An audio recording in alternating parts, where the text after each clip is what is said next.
a plantearle un desarrollo. Eso genera expectativas, puede generar incertidumbres, lo que representa, lo que puede representar, esas complicaciones ahora en la tramitación administrativa, unas ciertas dificultades, sobre todo si el ayuntamiento no está acostumbrado a esta gestión, ¿no? Pero sí creo que esos 25 años de experiencia nos explica algo, hasta donde yo sé, posible que no. El caso del desarrollo renovable en Castilla y León en estos 25 años es un caso de éxito. Y en aquellos sitios donde se ha instalado es el mejor sitio para ir a preguntar cómo les ha ido a los ciudadanos de esos territorios tras 25 años de convivencia con parques eólicos. Y mi experiencia es que es absolutamente positiva y 100% positiva en todos los casos. Es decir, yo no conozco, no lo digo que respecto de la gente que vive en el territorio, ajeno siempre habrá, ¿no? Pero de la gente que vive en el territorio, que al final a los alcaldes es lo que les importa, la presencia de instalaciones renovables siempre, vistas las cosas con perspectiva, y me refiero no solamente que también al aspecto económico vía impuestos, siempre ha sido muy positivo. Me preguntaba Alfonso por casos de éxito. Bueno, supongo que muchos habrá, pero yo creo que él y yo estamos pensando en un caso que conocemos bien, que es el caso de Soria, el caso de la Mancomunidad de las Tierras Altas, que puede ser un paradigma de lo que es la zona, la España ultra vaciada, la España ultra vaciada, y de lo que ha representado en una zona muy abandonada como es la Mancomunidad de Tierras Altas, la primera instalación de parques eólicos que se hicieron. Lo que ha supuesto, insisto, no solamente en cuanto a ingresos vía impuestos en los ayuntamientos, sino también en esa constitución de esa mancomunidad que se hizo, por ejemplo, la Caja Rural de Soria, que está detrás de todo ello, esa manera de mancomunar los proyectos renovables y cómo han generado, pues desde la Quitanieves, que se encarga de abrir los puertos en zonas donde no sé qué, hasta la mejora de las comunicaciones, etcétera, etcétera.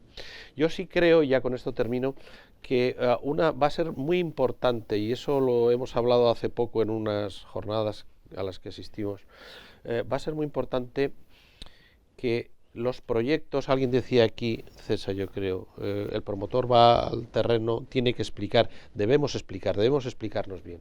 Pero yo creo que el futuro de desarrollo renovable, que va a ser muy intenso en los próximos años, necesitamos hacer esta tramitación administrativa muy bien hecha, pero también necesitamos, porque vamos a instalar mucha potencia, y los promotores vamos a tener que hacer no un esfuerzo, vamos a tener probablemente que cambiar la manera de relacionarnos en algunas ocasiones con el territorio. Yo creo que haremos muy bien las cosas si los promotores consiguen esa relación con el territorio, con la gente, con los ayuntamientos, de tal manera que las ventajas, que el desarrollo social asociado a las energías renovables vayan más allá del estrictamente voy a pagar un ICIO de no sé qué, que está muy bien. Pero en el caso de la Mancomunidad de Tierras Altas, cualquiera, oye, si tiene interés, yo encantado de facilitar más información, ¿no? Es un ejemplo paradigmático de que las cosas se pueden, cuando se hace muy bien, gana todo el mundo, y también el promotor. Y desde luego nosotros desde el sector, desde la asociación, estamos trabajando en esa idea, que los promotores aporten y luego van a recibir mucho cambio. Y al final los proyectos salen mucho mejor, es lo que me dice todo el mundo, los proyectos salen mucho mejor cuando se trabaja de esta manera, coordinados, trabajando, aportando, ayudándonos unos a otros. Así yo creo que ese es el futuro de hacer las cosas, esa manera castellano-leonesa de hacer renovables. Efectivamente, la Mancomunidad de Tierras Altas de Soria es un ejemplo, ¿no?, de cómo pueblos muy pequeños, con muy poca infraestructura, han recibido muchos ingresos y han sido capaces de gestionarlo y de gestionarlo bien. No solo los ingresos vía impuestos y vía actividad, sino incluso participando en alguno de los proyectos, ¿no? O sea, entrando a formar parte del accionariado con los promotores. y en ese sentido hablábamos en aquella jornada no solo de la mancomunidad de las tierras altas, sino de mancomunar los beneficios del aire, aprovecharse, ¿no?, de los beneficios entre todos ellos, y en este caso pues hicieron una mancomunidad para gestionar servicios comunes, bueno, pues desde una ambulancia para llevar a los enfermos a Soria capital. En definitiva, hay veces que son tantos los ingresos que proceden de las energías renovables para municipios con poca capacidad de gestión que no se sabe muy bien a qué dedicarlo, ¿no? Y aquí lo que necesitamos es que esos ingresos realmente generen, ¿no?, actividad y que generen fijación de la población en el territorio, y solo podemos fijar población en el territorio si hay servicios para atender a nuestros mayores y a nuestros menores, ¿no? Marcos, habéis trabajado en un sello de excelencia desde UNEF, que me gustaría que explicaras brevemente en qué consiste y qué puede aportar también a la hora de agilizar la tramitación de los procedimientos. Es todo lo que estamos hablando aquí, ¿no? En este despliegue de renovables todos tenemos mucho que ganar, los promotores, los ayuntamientos, la administración. Cualquier cosa que vaya en favor de las renovables nos beneficia a todos. Una simplificación administrativa es buena para los técnicos, es bueno para los promotores. El sello de excelencia no es más que el arrimar el hombro. La parte que nos tocaba arrimar el hombro desde la patronal o desde las asociaciones de las empresas fotovoltaicas. Está claro que las empresas que estamos en el territorio, los que somos de aquí, de Castilla y León, lo hacemos, como dice Eugenio, ¿no?, a la castellano-leonesa. Pero el dinero, el capital, estas inversiones vienen de cualquier lado, y lo que pretendía UNEF era regular de alguna manera y acreditar unas buenas prácticas en todos los sentidos. Buenas prácticas en cuanto al ámbito social, en las que las expropiaciones no tienen cabida, en la que el diálogo con los agentes locales, la propuesta de participación social del parque, etcétera, etcétera, es un requisito previo, y en el que es cierto que hay una normativa medioambiental muy exigente, pero los estándares todavía, los mínimos, se elevan, ¿no?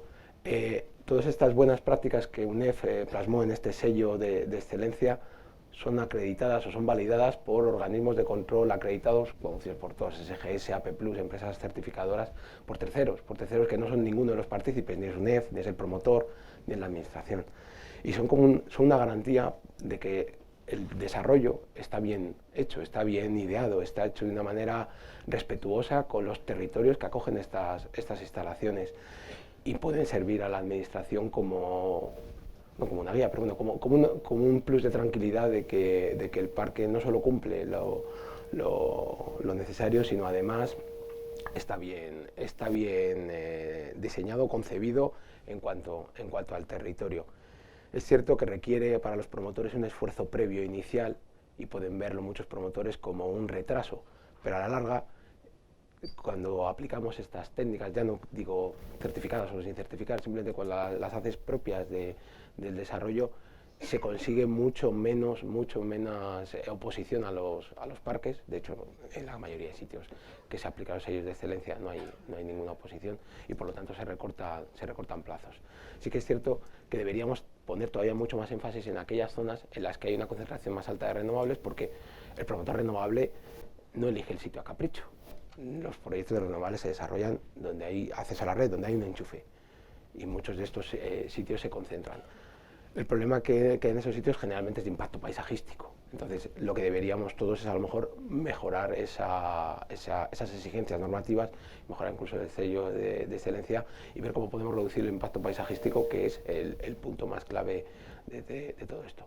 De hecho, como anécdota, yendo al tema ambiental, no al paisajístico, instalaciones que tienen sello de excelencia, estamos viendo, bueno, instalaciones en general, pero las que tienen sello de excelencia más, que estamos viendo que se están convirtiendo en lo que llaman los ambientólogos islas de vida o islas de biodiversidad, ya que las plantas quedan cerradas con un vallado, y la actividad humana desaparece a cotas muy bajas, y se están implantando aves y ciertas especies que se consideraban que eran poco compatibles con la fotovoltaica.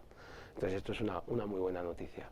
Pero insisto, el sello de excelencia es algo maravilloso, es algo muy bueno, pero que simplemente es un conjunto de buenas prácticas, de buenos haceres que debemos hacer todos los promotores que estemos, y ese es el significado de ser más responsables con los territorios que acogen estas instalaciones. El otro día salió una noticia de un proyecto de reintroducir el lince en zonas de nuestra comunidad autónoma, precisamente al refugio, ¿no?, de instalaciones renovables, con lo cual efectivamente pues son reservorios de diversidad y de riqueza al final, ¿no? De colaboración con ciertas comunidades, principalmente con Extremadura, en la que aportó parques fotovoltaicos y se hicieron pruebas de reintroducción del lince y ha sido francamente exitoso. Muy bien. Por terminar, para todos, telegráficamente, ¿qué consejo le daríais a un alcalde o a un secretario de ayuntamiento que se enfrenta a las renovables en este momento? Empezamos por allí. Pues por aquí. En primer lugar, que sea consciente de lo que representa, de la situación y demás, y la trascendencia del volumen que le va a venir. Que se informe. Que confíe en quién. Es posible que en estos pequeños ayuntamientos no tengan equipos y no tengan la experiencia, pues confíe en las diputaciones. Les pediríamos a las diputaciones que hagan, como les pedimos, formularios, que creen alguna línea, un grupo de trabajo, apoyo específico a estos ayuntamientos. Esto va a ser una situación muy temporal, muy coyuntural, luego todo pasará la ola y volverá a la normalidad, pero esto es que confíen, que llamen a las diputaciones, que pidan esos apoyos, que se creen esos modelos, estos formularios. Y en tercer lugar, probablemente que sigan, iba a decir que a lo mejor es un alarde, ¿no?, un exceso, pero simplemente hay que buscar esa mejora en la eficiencia en los procedimientos. Bueno, conseguir los trámites previstos en el reglamento de urbanismo, ya solamente con eso ganamos mucho, es decir, evitar reiteraciones de información, de petición de información al 307.5 y le vuelvo a pedir y le vuelvo y reiterar publicaciones. Eso detrás de eso que hay muchas veces inseguridad, es una razonable inseguridad en la tramitación de los proyectos, ¿no? O no sé cómo publicar en este mismo trámite, ¿no? Bueno, no sé cómo publicar porque la publicación es electrónica, yo no estoy acostumbrado.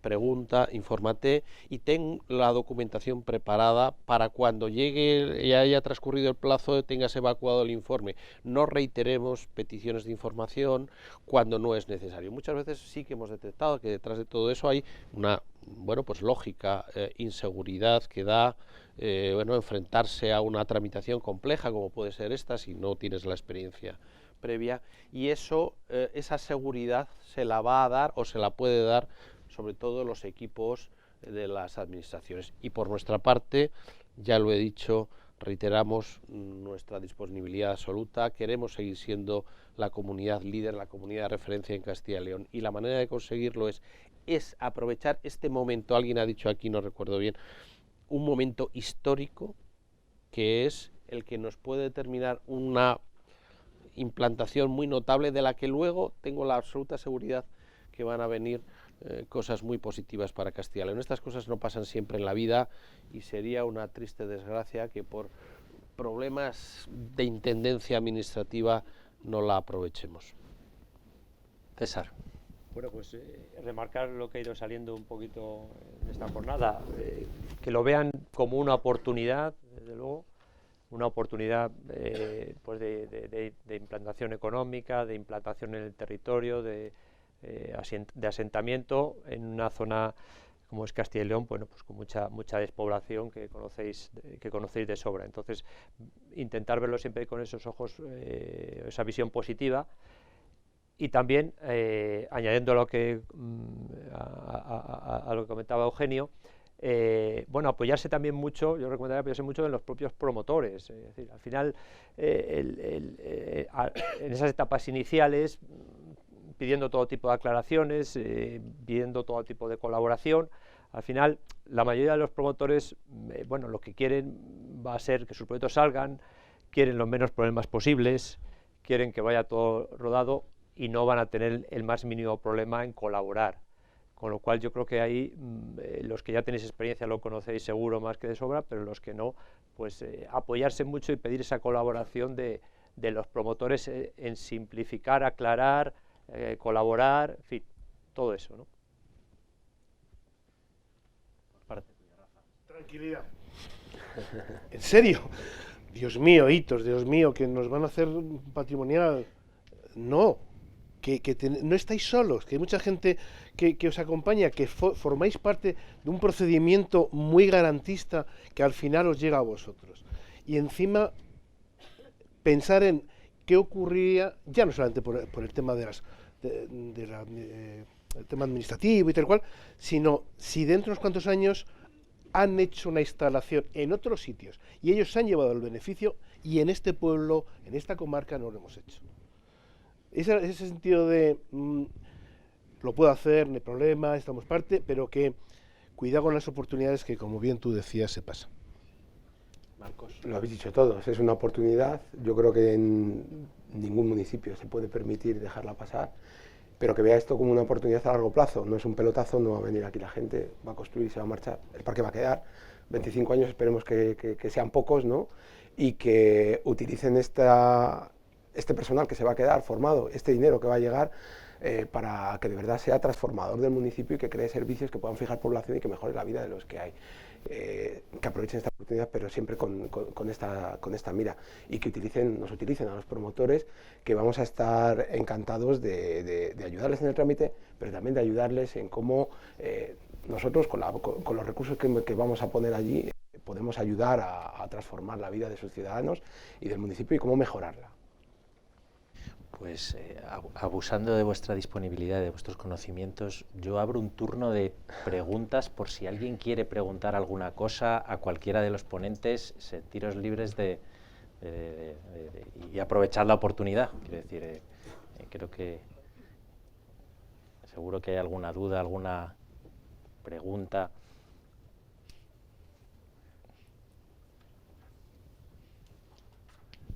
Bueno, pues si queda todo así de claro, ¿no? Bueno, no obstante, también indicaros que después de las jornadas, ¿no? Pues aparte de que está grabada y que se va a poder consultar, vamos a intentar sacar pues algún documento de preguntas y respuestas, porque a través del streaming pues se están recibiendo consultas, ¿no? Entonces, bueno, pues que tendréis ocasión de acudir a esos documentos de referencia. Efectivamente, o sea, los promotores son los máximos interesados en que los proyectos salgan adelante. Tenéis que aprovechar su experiencia, llevan tramitando este tipo de proyectos mucho tiempo, no los veáis como alguien no solamente interesado en sacar tajada y en sacar sus papeles. Van a estar mucho tiempo en vuestros territorios, 25 es más o menos los años de referencia que se toman, pero ya decimos que luego vienen repotenciaciones, vienen hibridaciones, vienen nuevas oportunidades, y en definitiva pues aquellos municipios que os podáis sentir, ¿no?, un poco más solos, ¿no?, o que en definitiva tengáis más dificultades, pues no solo a los servicios de asistencia de las diputaciones, a las propias delegaciones territoriales de la Junta de Castilla y León, también a los promotores recurrid a ellos. Como decía Rafa, es importante que tengáis en consideración que cuando estos expedientes llegan a la administración municipal, han podido tener ya un recorrido de varios años de tramitación administrativa a lo largo de diferentes dependencias, ¿no?, desde organismos de aguas, desde, por supuesto, Ministerio, Administración Autonómica, el órgano ambiental ya ha intervenido, patrimonio también ya ha intervenido. Quiero decir, o sea, ya los proyectos están muy lanzados. Lo que necesitan ahora ya es las autorizaciones urbanísticas, es lo que hay que comprobar. Para eso Paco ahora en la próxima ponencia pues nos va a explicar, ¿no?, exactamente en qué consiste la tramitación administrativa en este ámbito, pero que no es una cosa que surja de la noche a la mañana, sino que ya lleva un recorrido administrativo. Ha habido muchos empleados públicos que han velado porque ese procedimiento pues viniera bien, ¿no?, y en definitiva que no lo veáis como algo pues que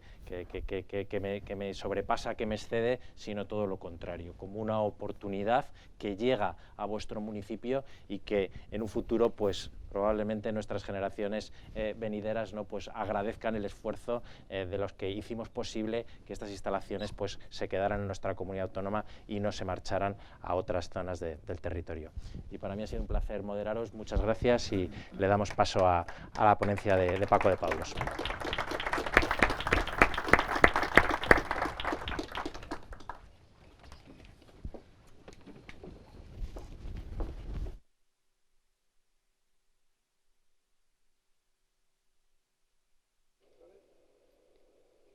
A continuación tiene la palabra don Francisco de Pablos Álvarez, jefe de Servicio de Urbanismo de la Dirección General de Vivienda, Arquitectura y Ordenación del Territorio y Urbanismo, con la ponencia Incidencia urbanística del desarrollo de las energías renovables en la Comunidad de Castilla y León.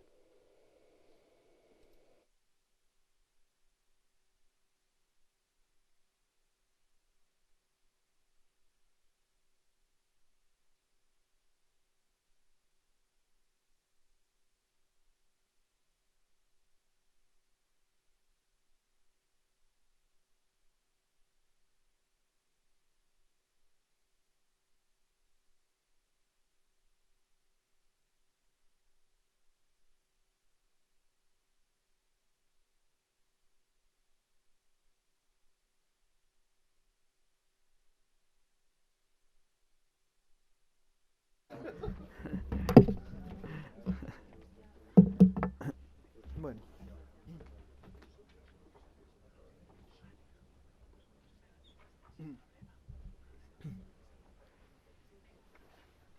Pues empiezo directamente. Ah. Es que tengo un lío que no puedo pasar desde aquí, me han dicho. No llega esto, no sé qué. Tengo que indicarles que me pasen.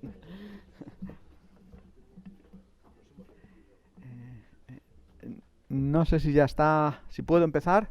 Sí, pues adelante. Buenos días.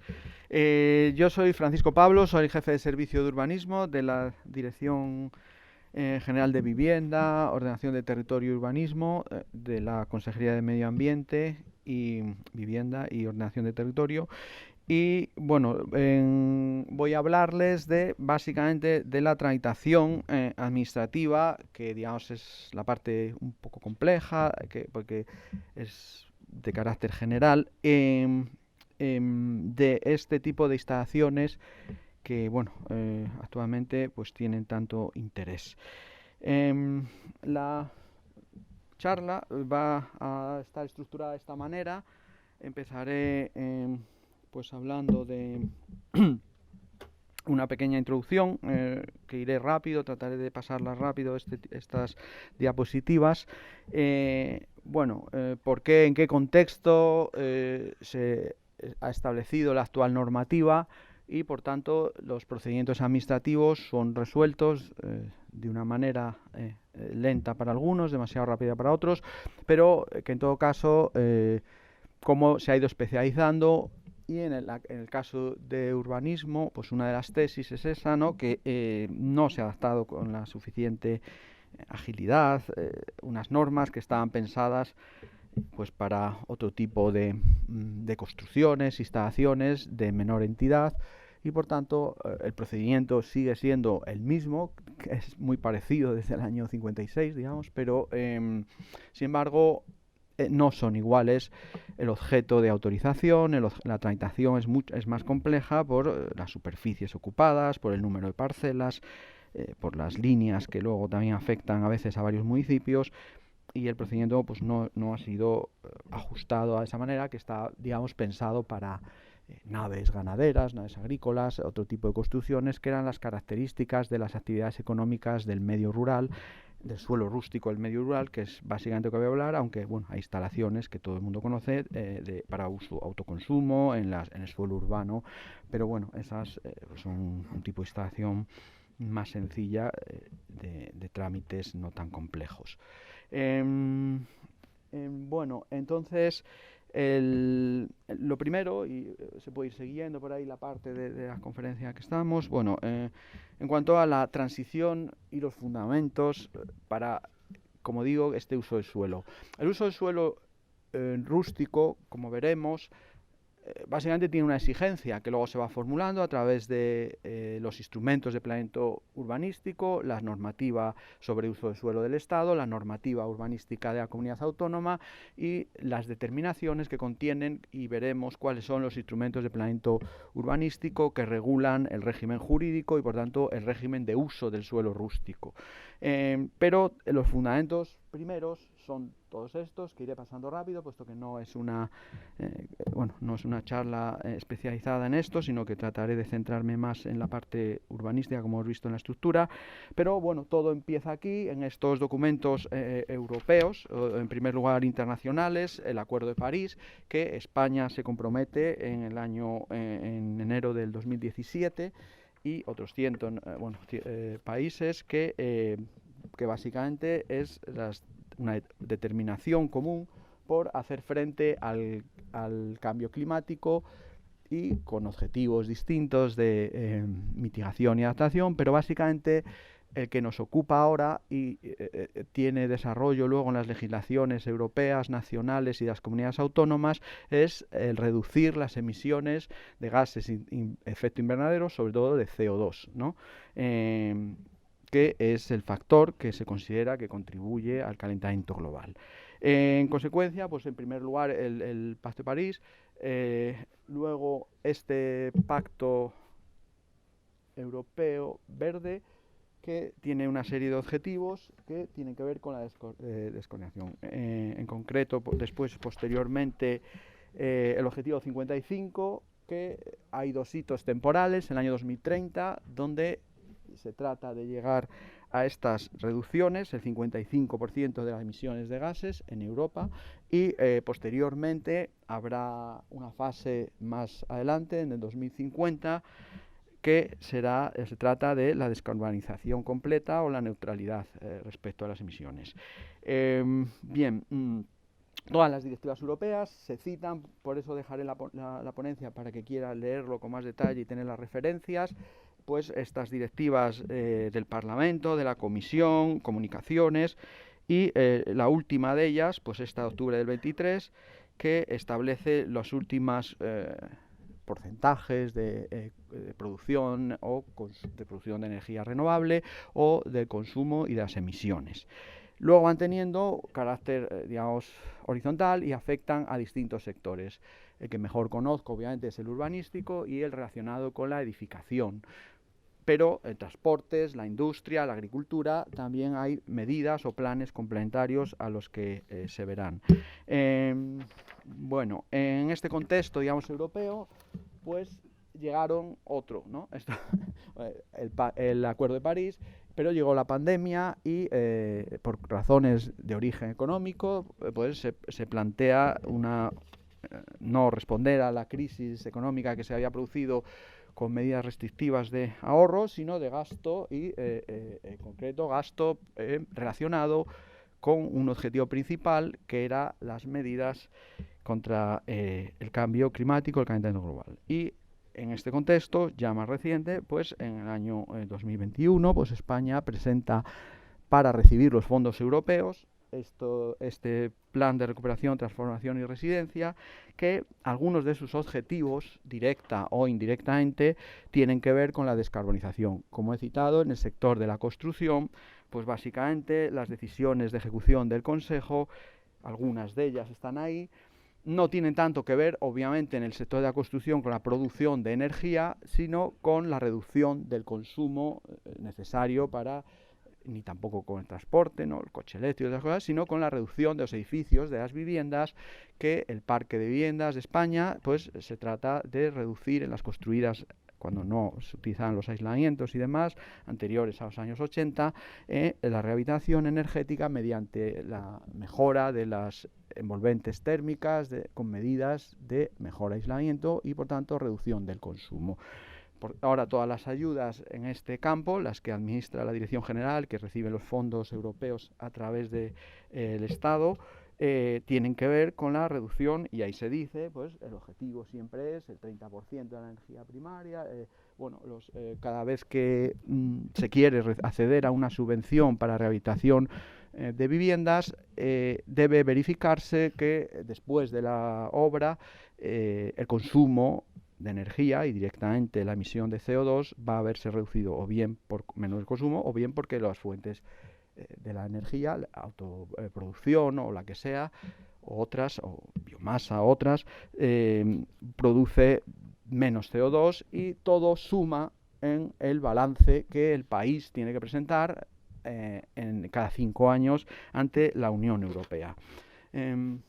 Bueno, últimamente, como digo, las medidas contra el cambio climático ya estaban planteadas, pero se aceleran con los fondos, es una forma de estimular el cambio, financiarlo, y últimamente se le ha añadido un componente de interés también global, que es pues la última situación de la dependencia energética con la guerra de Ucrania, y ha habido algunas medidas complementarias, por ejemplo este nuevo plan Repower Unión Europea, que pues obedece a eso, y luego ha dado lugar a leyes nacionales que ya no solo el objetivo es la emisión de menor CO2, sino eliminar o reducir la dependencia energética con países, pues en este caso con Rusia directamente, de donde venía o viene gas, y algunas cuestiones que ya sirven de aceleración del proceso.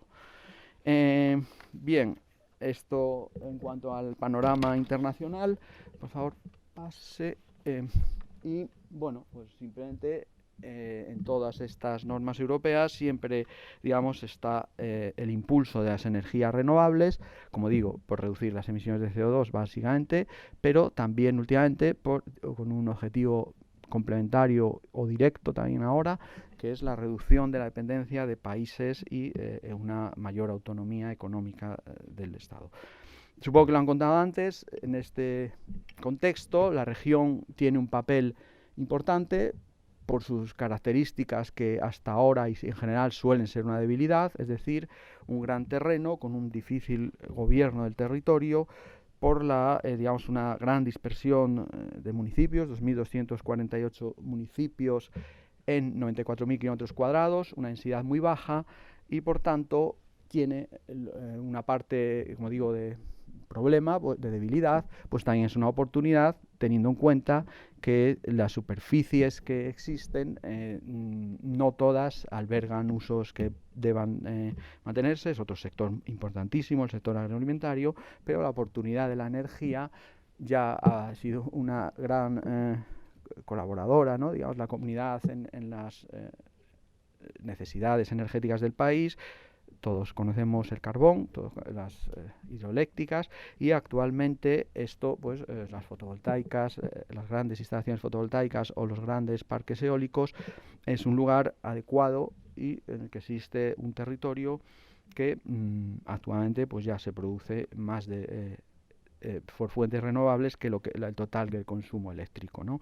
Y en estos años, mientras sigan existiendo los planes europeos financieros y los compromisos nacionales por la reducción de las emisiones, seguirán impulsándose políticas y normativas, puesto que estos tratados, no olvidemos, son jurídicamente vinculantes, ¿no? El Acuerdo de París están obligados a cumplirlo los países, cada uno de ellos individualmente en sus propias emisiones, y por tanto será más barato invertir y subvencionar actualmente esos planes que tener que pagar por el exceso de emisiones y comprárselas a otros países que hayan dado. Ya hay normas que obligan a ello, las toneladas de petróleo equivalente, los miles de toneladas de petróleo equivalente por año que se emitan CO2 y no se reduzcan, pues tendrán que pagar en el futuro seguramente impuestos el país o los ciudadanos que las emitan.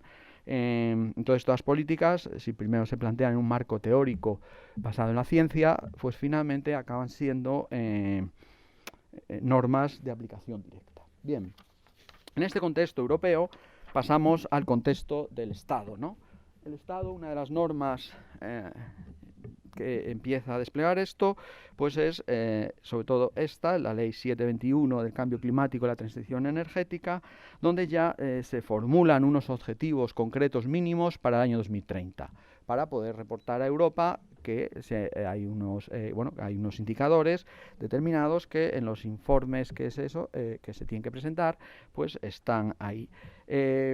Como siempre, la referencia es las emisiones respecto al año 1990, y bueno, cada año se tiene que ir midiendo de una manera técnica cuáles son las reducciones que ha habido y a qué se debe cada una de la suma de los factores. Esta ley ya establece dos instrumentos que luego van a tener que elaborarse en primer lugar y luego cumplirse, y actualmente cualquier norma, cualquier estrategia, pues lo más importante son los indicadores de si lo previsto, lo que se preveía, pues cuando se mide realmente se ha llevado a cabo. No es un planteamiento teórico, sino un planteamiento en que se debe hacer, como digo, las operaciones antes y después de las medidas, a ver si ha tenido eficacia o no. En estos planes se van formulando, bajando al detalle en distintos sectores y en concreto pase el Plan Nacional Integrado de la Energía y el Clima, que también tiene una programación hasta el 2030 y donde, bueno, pues hay estos, son documentos complejos, pero que tienen unos objetivos determinados que actualmente están en revisión y en general la revisión está siendo a aumentar o acelerar, ¿no? A aumentar los porcentajes o a alcanzar en hitos temporales más pronto que lo que estaban inicialmente previstos. Bien, estos documentos, como digo, dejo las citas ahí para quien pueda tener algún tipo de interés. Y otro de estos programas o directrices del Estado sobre la hoja de ruta, pues está el Plan Nacional de Adaptación al Cambio Climático, que también establece las medidas para frenar las emisiones y tiene, todos estos documentos luego, uno de los documentos más importantes será finalmente los planes de acción local, ¿no? Los planes que cada ayuntamiento, cada término municipal va a hacer para en ese ámbito reducir las emisiones. En consecuencia, tienen interés porque establece una guía, ¿no? Metodológicas a veces o a veces de medidas concretas de cómo abordar en cada lugar, grande o pequeño, la reducción de emisiones, ¿no? En consecuencia, bueno, esto sería, digamos, en el nivel del Estado. Y en el nivel administrativo de la Junta de Castilla y León, pues tenemos algunos documentos, si bien de un carácter, como digo, este se llama estrategia, pero bueno, hicimos este documento en un proyecto más bien de investigación de la Unión Europea y establece también algunas cuestiones, como digo, pueden servir para los ICAP, que tienen que elaborar los ayuntamientos, los mayores. Ya están las ciudades haciéndolos, los planes integrados sobre la energía y el clima.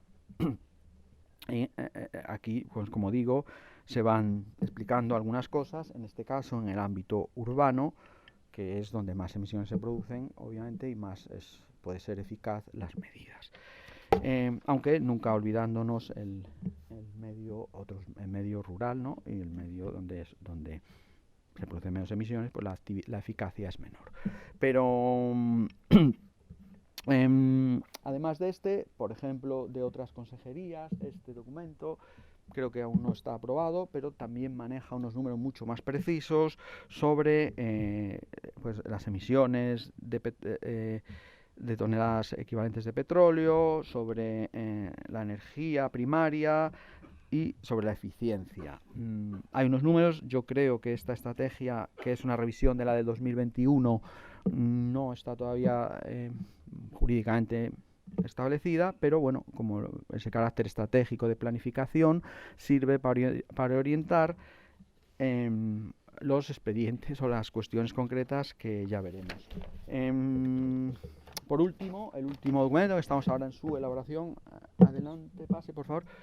No sé, sí, bueno, pues también hay unos compromisos europeos de España respecto a Europa y respecto en este caso a las Naciones Unidas en la agenda urbana y estamos haciendo pues unas guías, unas directrices para que el que quiera, los ayuntamientos, no existe una ley que obligue actualmente, pero sí lo están haciendo las capitales todas, los municipios mayores de 20.000 en general todos, y algunos pequeños, y muy pequeños algunos, las diputaciones de Segovia o Palencia, pues están elaborando también agendas urbanas que tienen que ver con esto, ¿no? Con la reducción de emisiones y con revitalizar una ciudad de manera que, como nuevo los asentamientos, como dice. De hecho, ya el Estado pues no la llama agenda urbana, sino la llama agenda urbana y rural.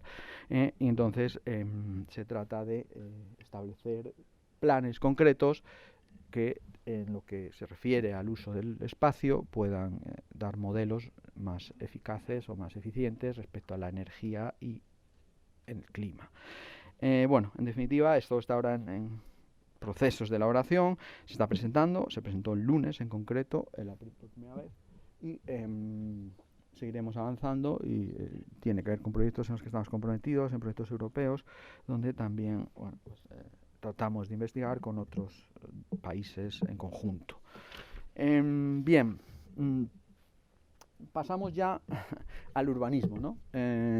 Realmente, toda esta introducción tiene que ver porque los usos de suelo en general, pues hay un objetivo que es la definición, digamos, de urbanismo, ¿no? Prácticamente, que es que el suelo se use al servicio de interés general.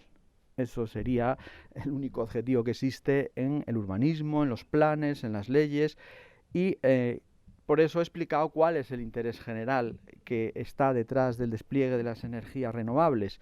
Es decir, cualquier instalación de energía renovable tiene interés público. ¿Por qué? Pues porque en la medida que reduzca 1 gramo de CO2, sea para consumo propio, sea empresas, sea lo que sea, va a tener ese efecto. Y en consecuencia, desde el punto de vista urbanístico, y a eso me refería con alguna obsolescencia de las normas, pues no se debe plantear en términos de uso del suelo si tiene o no interés público. Como digo, lo tiene porque de los planteamientos generales a los particulares pasamos muy fácilmente, ¿no?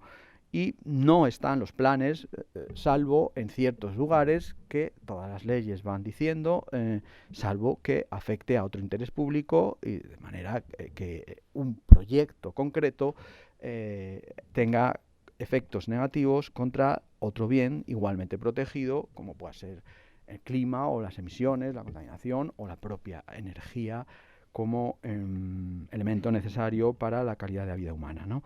Entonces, la ley del Estado, bueno, en urbanismo hay una ley de suelo estatal que regula las competencias del Estado, es esta. Bueno, han saltado, pero bueno, da igual. La ley de suelo, el texto refundido de ley de suelo y rehabilitación urbana, que era esta, es la base que luego desarrolla la ley de urbanismo, ¿no? Ley de suelo, ley de urbanismo, pues lo único que dice la ley de suelo del Estado es esto, ¿no? El contenido del derecho a la propiedad, el derecho de propiedad, perdón, del suelo en situación rural. ¿Cuáles son las facultades? Y en ese contexto, pues lo que digo, el suelo, en ese contexto del uso al interés público del servicio público, la propiedad privada, pues se pueden, el suelo rural tiene pues un uso ya determinado, un uso ordinario, que es el cultivo y la producción de materias primas, que no necesitan edificación, no necesitan instalaciones, y eso no tiene que ver con el urbanismo, y hay unos usos que se ubican en el suelo rústico que por su interés público deben ser autorizados. Son, como se dice, estos en la ley del Estado, ¿no? Usos específicos que sean de interés público o que hayan de emplazarse. Obviamente estas instalaciones, por sus requerimientos de superficie, deben ser ubicadas, y ya expliqué el contexto de superficies de Castilla y León, que deben ser ubicadas en general en el suelo rústico, porque en el suelo urbano pues no convivirían bien con el resto de usos por un lugar, y no hay las superficies necesarias para llegar a unos umbrales de producción que son necesarios. Por tanto, han de emplazarse en el medio rural, y en esta ley básica del Estado, de acuerdo con sus competencias en la Constitución, pues en las competencias también es una competencia exclusiva de las comunidades autónomas el urbanismo. Ahí desarrollamos nosotros el uso y establecemos cuál es el uso del suelo rústico. Ya en uno de los primeros artículos de la Ley del Suelo, desde 1999, se enuncian cuáles son los principios que concretan el interés público urbanístico. Y ahí, como vemos, eso está así, como un equilibrio, ¿no?, entre algunos que orientan directamente a que esto debe ser desplegado, directamente se dice, ¿no? Incorporar las innovaciones tecnológicas, la modernización de las infraestructuras, el uso racional de los recursos naturales, digamos, como en positivo, pues esos son objetivos directamente de interés público, ya ahora sí, urbanístico. Algunas, pues, valen para el despliegue o para contraatacar, digamos, el despliegue, puesto que algunas alegaciones son en contra, que tienen que ver con las molestias o las afecciones paisajísticas que puedan tener estas infraestructuras.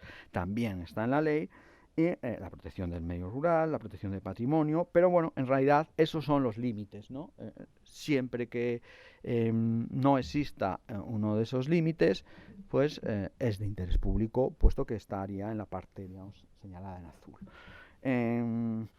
En consecuencia, en general, es un uso que va a ser autorizable en cualquier uso de suelo y, como veremos, menos en alguno, porque bueno, pues no se puede poner una zapata de cimentación en un yacimiento arqueológico, por ejemplo, pero si no hay una cuestión objetiva que lo determine, en general, en cualquier clase o categoría de suelo es un uso autorizable. El interés público es el mismo, que es la no emisión de CO2.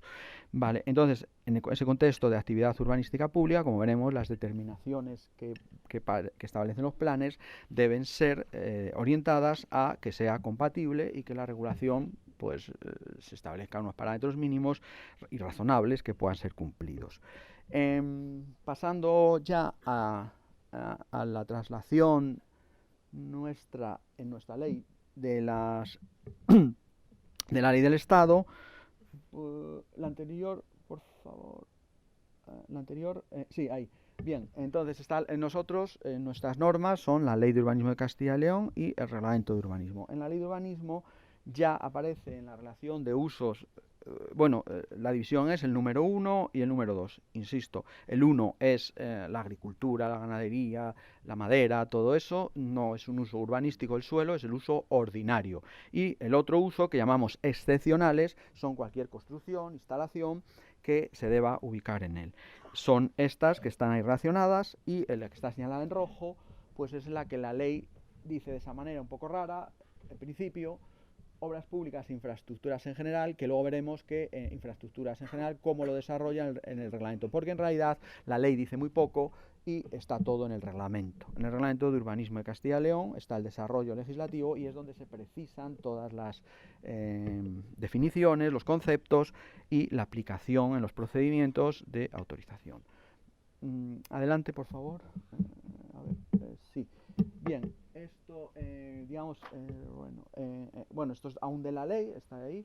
La estructura de la ley es que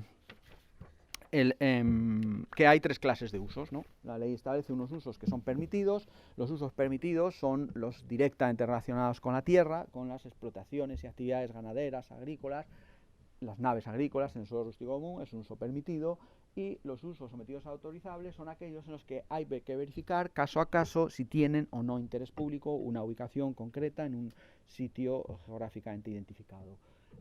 Y algunos que son prohibidos, ¿no? Es decir, pues los ejemplos que ponía antes, pues en una vía pecuaria no se puede interrumpir, o en un monte de utilidad pública tampoco se pueden hacer determinados usos. Es decir, en aquellos lugares protegidos ni siquiera los usos esos, aunque tuvieran tengan interés público, pueden ser autorizados, son los prohibidos. Pero estaremos siempre en los usos sometidos a autorización de la Administración de la Comunidad Autónoma previa a la licencia urbanística.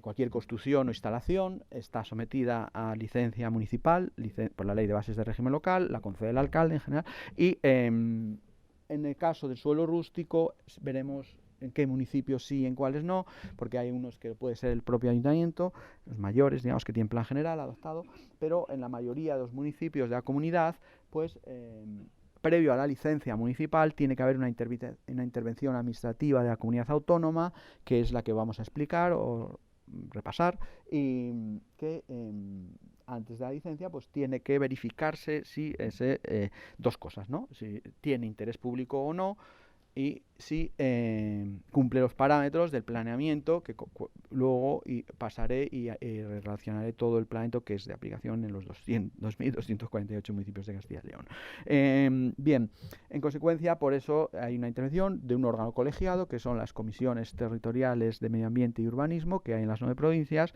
y los ayuntamientos pues saben que deben mandar allí antes de conceder la licencia y cuando está en una fase avanzada de la tramitación, para que sea otorgada o concedida la autorización de uso, como he dicho, excepcional, ¿no? No los usos ordinarios, y dentro de los excepcionales no los usos permitidos, son los usos autorizables.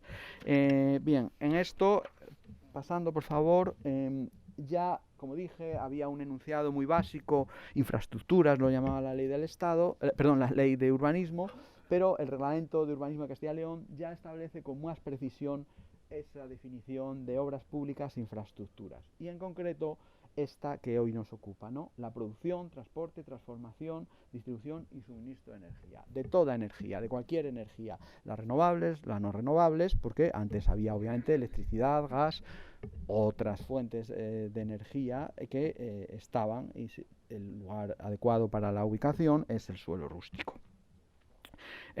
Bueno, en este artículo se establece como uno de los usos excepcionales, que tienen que ser, por tanto, en general sometidos a la previa autorización a la licencia, a la autorización de la Comisión Territorial de Medio Ambiente y Urbanismo de cada provincia, y es lo que fundamenta el procedimiento, y también los instrumentos de planeamiento urbanístico, que tienen siempre que seguir esta estructura en la que no se pueden apartar, la estructura del reglamento, ¿no?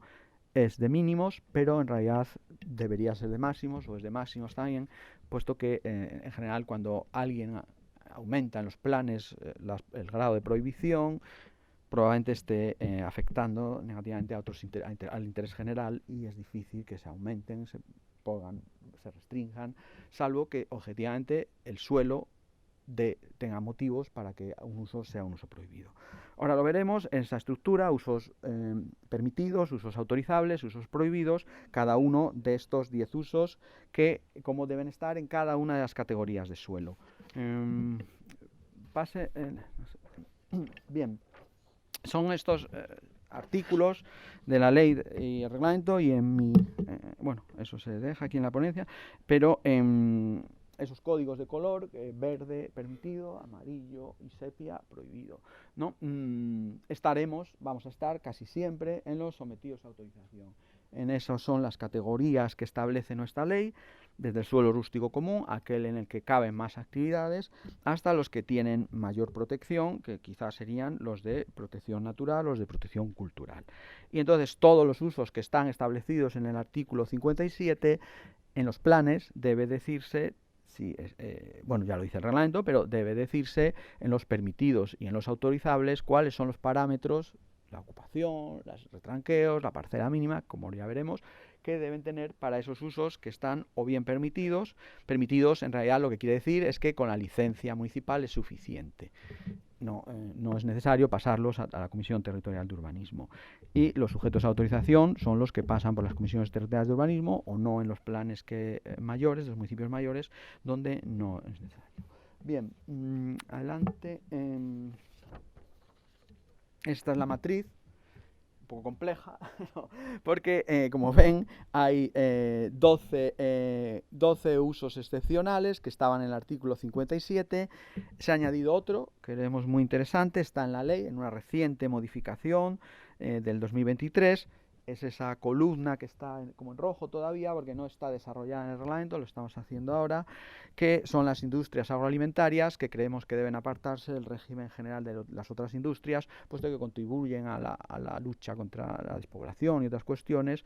Pensemos ahora que están alborotados los agricultores, pues debe contribuirse mediante la industria agroalimentaria a que parte del valor de la cadena alimentaria que se produce aquí se quede en la comunidad autónoma. Por tanto, se deben relajar las exigencias, y todos pensamos en las bodegas, la gran industria ahora de turismo también a veces, asociada a la producción de vinos de calidad, pero bueno, hay 100 oportunidades que no se están aún desarrollando, la leche, la carne, cualquier cosa, pues que deberían tener industrias donde se retenga en la comunidad autónoma el valor de la transformación. Por tanto, esas industrias no deben estar en la regla general, que es que una industria se tiene que poner en un polígono. Bueno, pues no, las industrias agroalimentarias deben estar en cualquier municipio, en cualquier clase de suelo y deben ser autorizadas siempre. Por tanto, se ha modificado la ley. Esa sería la columna esa, que por eso está sin los códigos de colores aún, porque no está desarrollada en el reglamento. La ley utiliza esa técnica, no regula nada, lo regula el reglamento, ¿no? Al principio sí lo regulaba, pero luego se modificó y todo está en el reglamento, en esos artículos que digo. En los artículos de la fila primera en verde, pues se dicen los usos y en la azul las categorías 14, en realidad hay 10, pero bueno, hay unas que tienen como 2 subcategorías, que son esas que están, bueno, tienen 2 filas luego, que es el suelo rústico de protección natural, el suelo rústico de protección especial, porque es un suelo, bueno, un cajón desastre, y el suelo de infraestructuras, en las que, digamos, prevalece la norma, la ley de carreteras, la ley de montes, es decir, sobre lo que diga el planeamiento. Pero bueno, como digo, ahí están, y en esos códigos de colores, los amarillos serían los que son autorizables, y los color sepia los que estarían prohibidos. Vemos ya la columna que nos interesa hoy, que es la que está con el círculo azul, que ahí están los artículos, los usos que hemos señalado del artículo el 57C, que es en el que están estas infraestructuras de producción de la energía. Y como vemos, no hay rojo, no hay color sepia, está en todas las categorías de suelo, es un uso autorizable. Autorizable con la que veremos más adelante, otros trámites complementarios, ¿no? O otras autorizaciones complementarias. La más importante, pues la declaración de impacto ambiental o la autorización sustantiva que concede la Consejería de Industria, y por tanto esas son las que prevalecen en este caso, ¿no? Por tanto, en urbanismo no es lo general, algún conflicto ha habido, pero es un uso autorizable en todas las categorías de suelo, si bien el procedimiento y el planeamiento debe ser aplicado. Pero, como digo, a diferencia de otros usos más conflictivos, como ven, por ejemplo, de vivienda, que se ha prohibido en todas, pero y las actividades extractivas, que quizás sí que tienen mayores efectos ambientales que estas, pues tienen algunas categorías en las que están prohibidas, ¿no? Bien, entonces esto es la estructura del reglamento de usos por un lado y categorías de suelo rústico por otro. Adelante. Sí. Bien, hablaré ahora de los instrumentos de planeamiento, que son los que deben establecer las determinaciones concretas en un municipio. Los instrumentos de planeamiento son estos, que son los planes generales, las normas urbanísticas municipales o las normas urbanísticas territoriales. Bien, adelante. Este es el estado del planeamiento actualmente. Estos son los municipios que tienen uno u otro. Nosotros estamos elaborando actualmente el color azul, que está en la 4ª fila, que son las normas urbanísticas territoriales. Hemos aprobado 2 provincias ya, Valladolid y Soria, vamos a aprobar León pronto, pero aprobaremos las 9, y en estas normas, como veremos al final, pues ya se establece algunas condiciones específicas para la ubicación de este tipo de instalaciones de energía renovable. Actualmente, eso digo, en los municipios que están en azul, que son aquellos que tienen plan general, 65, están 60 adaptados a la ley y 5 me parece que no están adaptados, pues no pasan por la Comisión Territorial de Urbanismo, ¿no? En eso el uso del suelo lo concede directamente en la licencia municipal. Son ciudades, como ya se ve, o municipios de los alfoces de las grandes ciudades, y por tanto no hay muchas instalaciones de esta. La mayoría se ubican en los municipios, digamos, que están o bien en amarillo, que son aquellos, o en blanco, que no tienen ningún tipo de planeamiento, pero como digo, tendrán todos al final, aunque ahora ya tienen un instrumento que queda obsoleto y que no regula muy bien estas normas, pues de los años 80, que son las normas urbanísticas subsidiarias provinciales, que van, como digo, van a ser derogadas, ya han sido en 2 provincias derogadas, en Valladolid y Soria, y eso. Adelante. Bien, bueno, el Plan General de Ordenación Urbana establece eso, cuáles son la parcela mínima, debe establecerlo, la ocupación y demás. Adelante, por favor, vamos a ir más deprisa. Bien. Adelante, por favor. Sí, bueno, todo esto es así, las normas, sí, más adelante. Y, bien, aquí, por favor, bueno, como digo, en esa parte se explica que estamos haciendo ahora las normas urbanísticas territoriales y que ahí se regulará de una manera más clara y más fácil de aplicar, por lo cual aumentará la seguridad jurídica en los municipios, que ahora se está sometido a interpretaciones que no siempre son correctas y que complican la tramitación, que son las normas urbanísticas territoriales. Adelante, por favor. Que serán de aplicación en todos esos municipios que ahora mismo no tienen planeamiento. Bueno, como se titula esta parte, digo, hay autorización sustantiva, evaluación ambiental, licencia ambiental y licencia urbanística. Adelante, bueno, pues como todos saben, estas tramitaciones tienen todas estos trámites antes de llevarse a cabo. El primero y el más importante es la autorización sustantiva, la autorización que concede industria, porque trata de coordinar todas las demás. En concreto, esta nuestra, que sería la evaluación de impacto ambiental, donde, bueno, pues dependiendo de las potencias y una serie de cosas, estará un proceso, otro, más rápido o menos rápido, pero acaban de esa manera y son previos todos, obviamente, a la construcción o a la licencia. Adelante.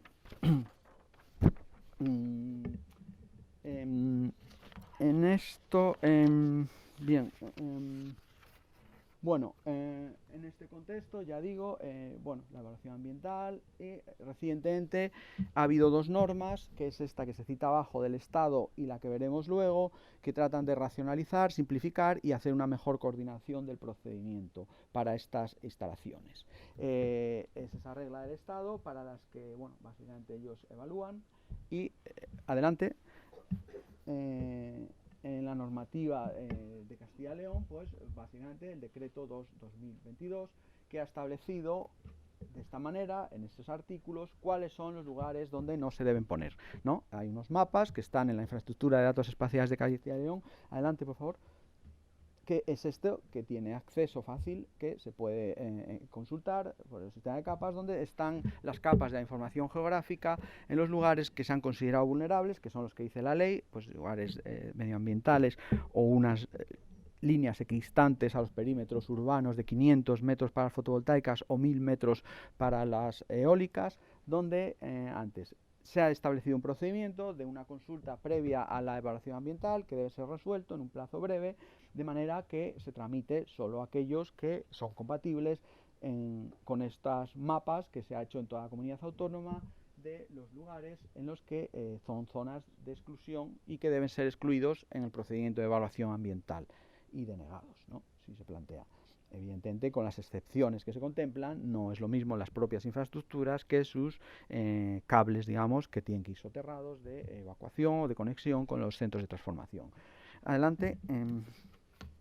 Bueno, en urbanismo el proceso está regulado en estos artículos y, bueno, pues aquí decía lo de la competencia, corresponde al ayuntamiento en los municipios mayores y corresponde a la Comisión Territorial de Urbanismo en el resto de municipios.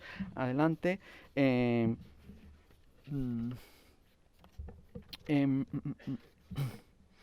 procedimiento es este, que es común al principio, tiene que haber una solicitud dentro del procedimiento de licencia urbanística, que se tiene que ser presentado con el proyecto, o al menos el proyecto básico, al ayuntamiento, que constará de planos y memoria, y el ayuntamiento lo tiene que someter a información pública, publicando anuncios en el BOCIL y bueno, en la página web, a ser posible, porque con la de la Diputación, si no tienen, y debe ser para abrir el periodo de alegaciones. Finalmente acaban de una manera, pase por favor, porque el procedimiento suele ser no el del ayuntamiento, de los ayuntamientos grandes que tienen plan general, que es el otro, sino que, bueno, al final tiene que mandarlo y existe un mecanismo de reacción para los promotores si el ayuntamiento, por la razón que sea, evidentemente hay muchos ayuntamientos que no tienen pues, ni siquiera secretario municipal o no tienen los medios necesarios, pues bueno, pues hay un procedimiento que para la inactividad que si se produce pueda continuar con el procedimiento. Bueno, entonces en realidad pues, el ayuntamiento debe mandarlo con los trámites de información pública hechos, la contestación de las alegaciones del promotor y la comisión debe resolver pues, en ese plazo digamos breve, ¿no? En los 2.187 municipios que no tienen plan general. Bueno, adelante. Al final, en la autorización que concede la comisión, pues establece que estos serían unos elementos claramente a revisar, porque están pensando en una nave agrícola, ganadera, y no están pensando en este tipo de instalaciones, pero bueno, todavía está en la ley y eso, evidentemente, la dotación de servicios pues no es necesaria, las condiciones es de todo lo que hemos hablado, parcela mínima, tal, que tampoco operan demasiado en estos asuntos porque no es lo mismo, en realidad no se requiere ninguna parcela mínima, el parque será el definido por la Consejería de Industria, la altura pues es la que tengan los elementos, no es una planta o 2 plantas porque no son elementos cubiertos, ¿no? Son instalaciones que no son construcciones y bueno, los retranqueos, como veremos, pues ya están regulados en una norma que ahora veremos para las fotovoltaicas. Adelante. Entonces, estas son las condiciones que se tienen que verificar antes de la licencia. El artículo 308, estas 3 condiciones y esto sería. Pase. Bien. Conviene, sobre todo en aquellos que son conflictivos, aplicar estas reglas de la información pública complementarias que no están en el procedimiento, sino en este artículo, que básicamente es la publicidad en la página web para evitar problemas, como he dicho, ¿no? Este artículo exige la publicidad del proyecto en la página web con las limitaciones obvias actualmente de los datos protegidos, si bien en realidad no debería haber datos protegidos en ningún expediente, porque la gente pone sus DNIs alegremente, pero no deberían estar asociados a su nombre o a su dirección, ¿no? No es que no tengan que estar, pueden estar de alguna manera, y realmente vemos continuamente que se están a veces saltando y poniendo datos sobre propietarios y cosas que deberían excluirse de la información pública. Pero como digo, esta es la parte complementaria de donde se dice cómo se debe hacer la información pública también para estas autorizaciones.